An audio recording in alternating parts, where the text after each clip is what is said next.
വാസ്തവത്തിൽ ഈ എല്ലാ വിഷയത്തിലും 0 കിട്ടിയിട്ടുള്ള ഒരു വിദ്യാർത്ഥി ആ 0 എഴുതിയ പ്രോഗ്രസ് റിപ്പോർട്ടുമായിട്ട് അച്ഛനമ്മമാരുടെ മുന്നിൽ പോകാൻ എത്രമാത്രം ജാള്യതയുണ്ടാവും നമുക്കൊന്ന് ഊഹിക്കാം. മുഖ്യമന്ത്രിയുടെ അവസ്ഥ വാസ്തവത്തിൽ അതാണ്. പക്ഷേ അദ്ദേഹം ഇന്നലെ യാതൊരു ജാള്യതയുമില്ലാതെ സർക്കാരിൻ്റെ പ്രോഗ്രസ് റിപ്പോർട്ട് എന്ന് പറഞ്ഞ് ജനങ്ങളുടെ മുന്നിൽ ഇങ്ങനെ അവതരിപ്പിക്കണമെങ്കിൽ, എന്നിട്ട് അതിൻ്റെയൊക്കെ കുറ്റം കേന്ദ്ര സർക്കാരിൻ്റെ തലയിൽ കെട്ടിവെക്കണമെങ്കിൽ അതിന് അപാര തൊലിക്കെട്ടി വേണം. കേരളം കണ്ടിട്ടുള്ള ഏറ്റവും തൊലിക്കട്ടിയുള്ള മുഖ്യമന്ത്രി അതാണ് ശ്രീമാൻ പിണറായി വിജയൻ എന്ന് ഇന്നലെ അദ്ദേഹം പ്രഖ്യാപിക്കുകയാണ്. കാരണം ഒന്നുകിൽ അദ്ദേഹത്തിന് അങ്ങേയറ്റത്തെ അഹങ്കാരം, അതല്ലെങ്കിൽ അദ്ദേഹത്തിന് കാര്യങ്ങളൊന്നും മനസ്സിലായില്ല. ഈ കഴിഞ്ഞ 4-ാം തീയതി തെരഞ്ഞെടുപ്പിൻ്റെ ഫലം വന്നപ്പോൾ അദ്ദേഹത്തിന് വ്യക്തമായിട്ടുണ്ടാകും അദ്ദേഹം പറഞ്ഞ വാക്കിൻ്റെ അർത്ഥം എന്താണ്. ജനം സർക്കാരിനോടൊപ്പം നിന്നു എന്നാണ് പറഞ്ഞത്. ജനങ്ങൾ സർക്കാരിനോടൊപ്പം നിന്നു.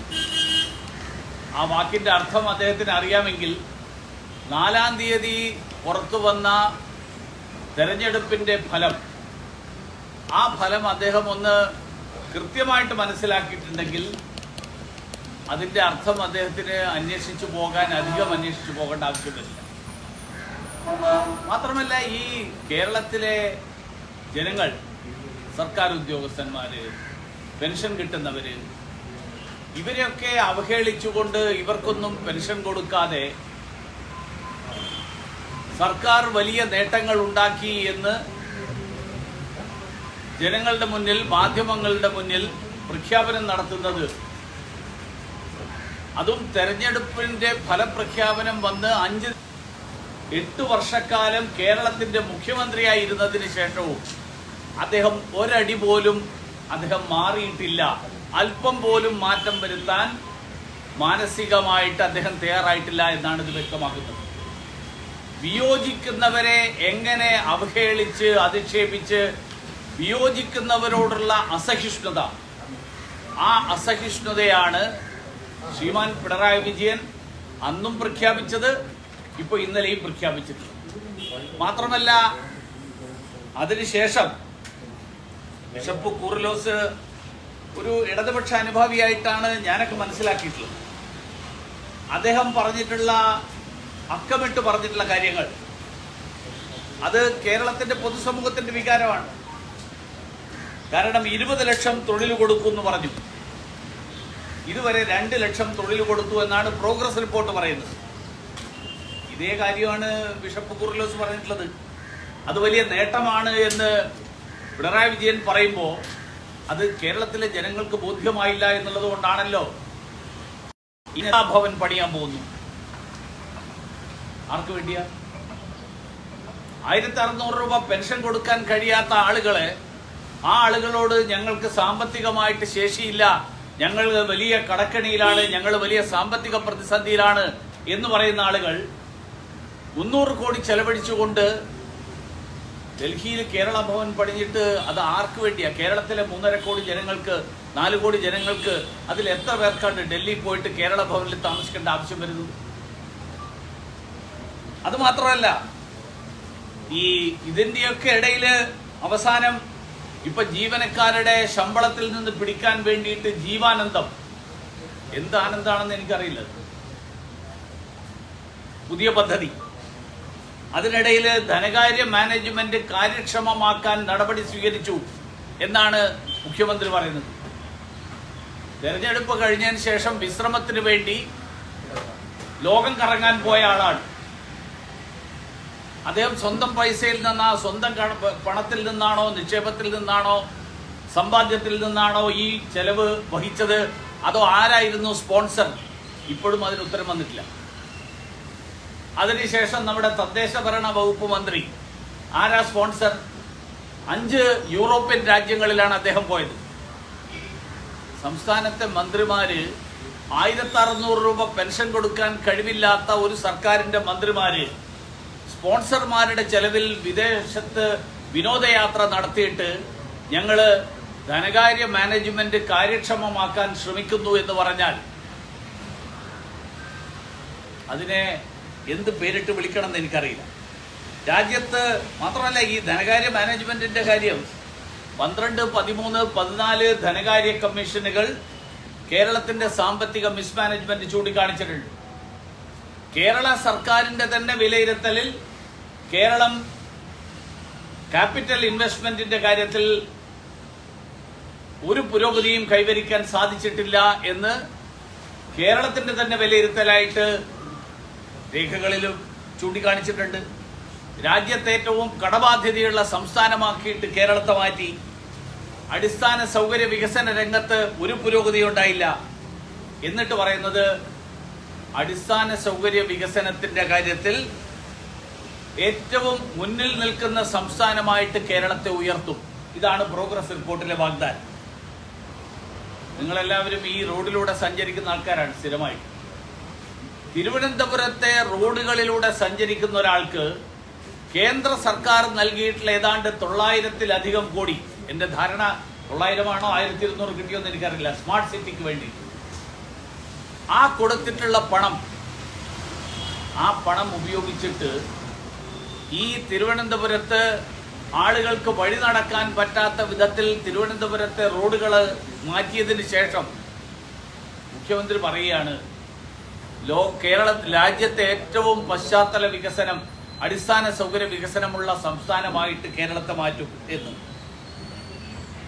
തിരുവനന്തപുരത്തെയും കൊച്ചിയുടെയും സ്ഥിതി 2 മണിക്കൂർ തുടർച്ചയായിട്ട് മഴ പെയ്തു കഴിഞ്ഞാൽ നഗരം വെള്ളത്തിലാകുന്ന, നഗരം വെള്ളപ്പൊക്കത്തിന്റെ കെടുതി അനുഭവിക്കുന്ന നഗരമാക്കിയിട്ട് ഈ തിരുവനന്തപുരത്തെയും കൊച്ചിയെയും മാറ്റി.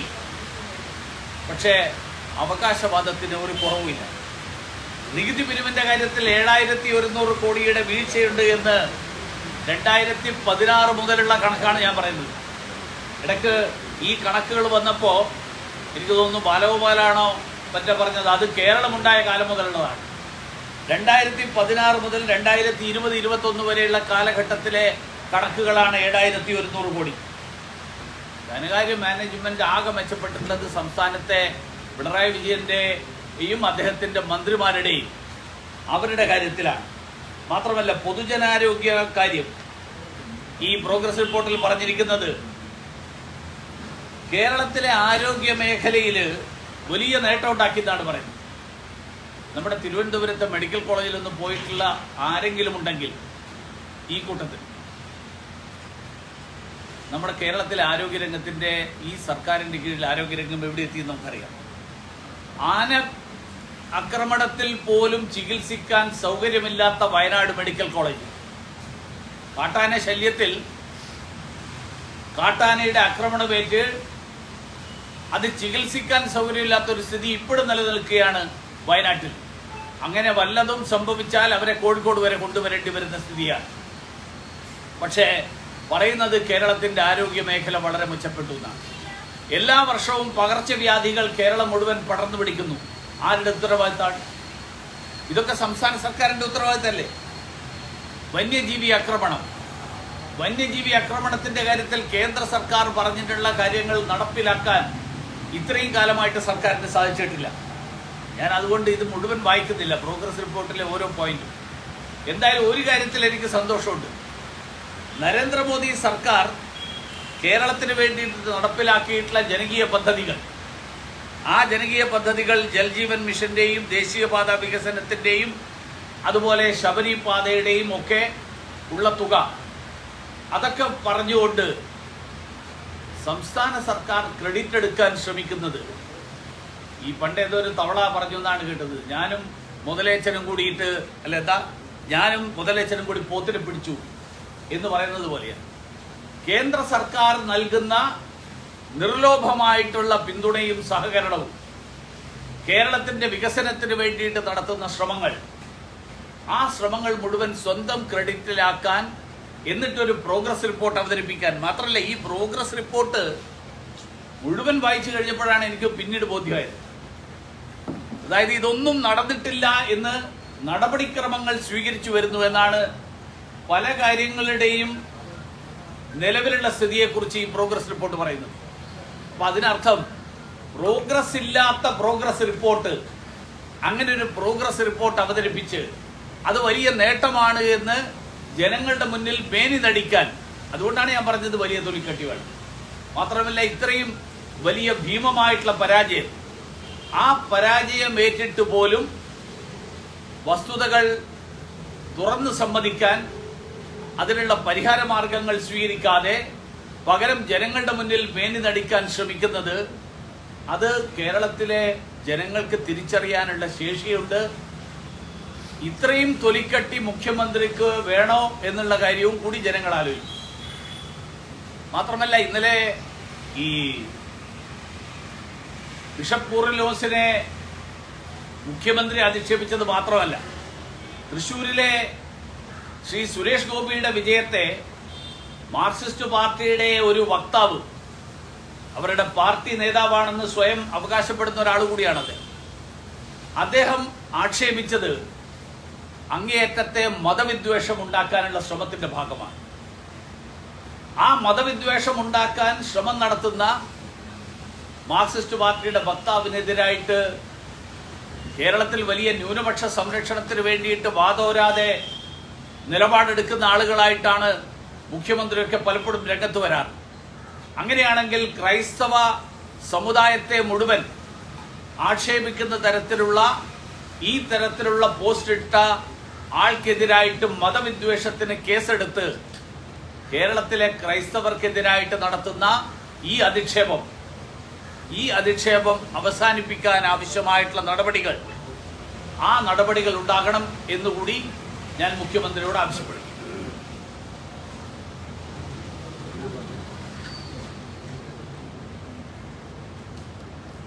കേന്ദ്രത്തിൽ പ്രതീക്ഷിച്ച തരത്തിൽ ബിജെപിക്ക് നേതൃത്വമാക്കാൻ കഴിഞ്ഞില്ല. അതുകൊണ്ട് സ്ഥിരതയില്ലാത്തൊരു സർക്കാരായിരിക്കും ഉണ്ടാവുക എന്ന തരത്തിലാണ് ഇന്ത്യ മുന്നണിയുടെ ആളുകളൊക്കെ പറയുന്നത്. ഇന്ത്യ മുന്നണിക്കാർക്ക് അവര് നേതൃത്വം നൽകിയ കൂട്ടുകക്ഷി സർക്കാരുകളെ കുറിച്ച് അറിയുള്ളൂ. മാത്രമല്ല ഇന്ത്യ മുന്നണിയുടെ കാലങ്ങളിൽ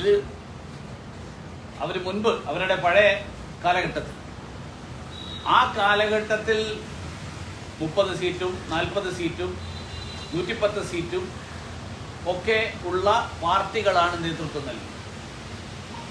ഇന്ത്യയുടെ ചരിത്രത്തിൽ, കൂട്ടുകക്ഷി സർക്കാരുകളുടെ ചരിത്രത്തിൽ ആദ്യമായിട്ടാണ് 240 സീറ്റുള്ള ഒരു പാർട്ടി ഒരു കൂട്ടുകക്ഷി സർക്കാരിന് നേതൃത്വം നൽകുന്നത്. അതുകൊണ്ട് ഇന്ത്യ സഖ്യക്കാര് മനസ്സിലാക്കേണ്ടത്, അവരുടെ സർക്കാരുകൾക്ക് നേതൃത്വം നൽകിയ ആളുകളല്ല ഇപ്പം നേതൃത്വം നൽകുന്നത് എന്ന് അവർ തിരിച്ചറിയണം. അവർക്ക് അറിയാത്തത് കൊണ്ടാണെങ്കിൽ ഞാനിത് പറയാണ്. അതല്ല, ജനങ്ങളുടെ ഇടയിൽ അസ്വസ്ഥതയുണ്ടാക്കാനും സമ്പദ് വ്യവസ്ഥയെ തകർക്കാൻ വേണ്ടിയിട്ടുള്ള ആസൂത്രിതമായിട്ടുള്ള ശ്രമവും ഒക്കെയാണ് ഇതിന്റെ പിന്നിലെങ്കിൽ അതും ജനങ്ങൾക്ക് തിരിച്ചറിയാം. ഭാരതീയ ജനതാ പാർട്ടിക്ക് കിട്ടിയിട്ടുള്ള വോട്ടുകൾ, ആ വോട്ടുകളുടെ ശതമാനത്തിൽ ഒരു കുറവും വന്നിട്ടില്ല എന്ന് മാത്രമല്ല, അതിൽ വർധനവാണുണ്ടായി. ഒന്ന്. രണ്ടാമത്തെ കാര്യം, ഈ വാരണാസിയിലെ തെരഞ്ഞെടുപ്പ് ഫലം നിങ്ങൾ മുഴുവൻ വായിച്ചിട്ടുണ്ടോ എന്ന് എനിക്കറിയില്ല. അതോ ഹെഡിങ് മാത്രം വായിച്ചിട്ടാണോ നിങ്ങൾ ഈ ചോദ്യം ചോദിക്കുന്നത് എനിക്കറിയില്ല. കാരണം വാരണാസിയിൽ ഇതിനു മുൻപുള്ള തെരഞ്ഞെടുപ്പുകളിൽ 42ഉം 23ഉം സ്ഥാനാർത്ഥികൾ മത്സരിച്ചിരുന്ന കാലത്ത് ആ സ്ഥാനാർത്ഥികൾക്ക് എല്ലാവർക്കും കിട്ടിയ വോട്ട് 7 സ്ഥാനാർത്ഥികൾക്കായിട്ട് കിട്ടിയപ്പോൾ ഉണ്ടായിട്ടുള്ള മാറ്റം, അത് നരേന്ദ്രമോദിയുടെ ജനപിന്തുണയുടെ കുറവായിട്ട് വ്യാഖ്യാനിക്കാൻ താല്പര്യമുള്ള മാധ്യമ പ്രവർത്തകരുണ്ട്, എനിക്കറിയാം. എല്ലാവരും ആ തലക്കെട്ട് വായിച്ചിട്ട് അതിൻ്റെ അടിസ്ഥാനത്തിൽ ദയവ് ചെയ്ത് കാര്യങ്ങളെക്കുറിച്ച് മനസ്സിലാക്കരുത് എന്നാണ് എനിക്ക് പറയുന്നത്.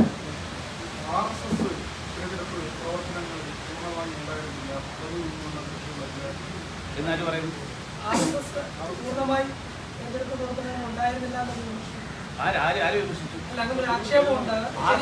ആർക്ക്? നിങ്ങൾക്ക് രണ്ടുപേർക്ക് അല്ലല്ല, അതല്ല അപ്പൊ അദ്ദേഹത്തിന്റെ മാത്രം ചോദിച്ചത് നിങ്ങൾ അല്ല, ആക്ഷേപം ആർക്കാണെന്നാണ്.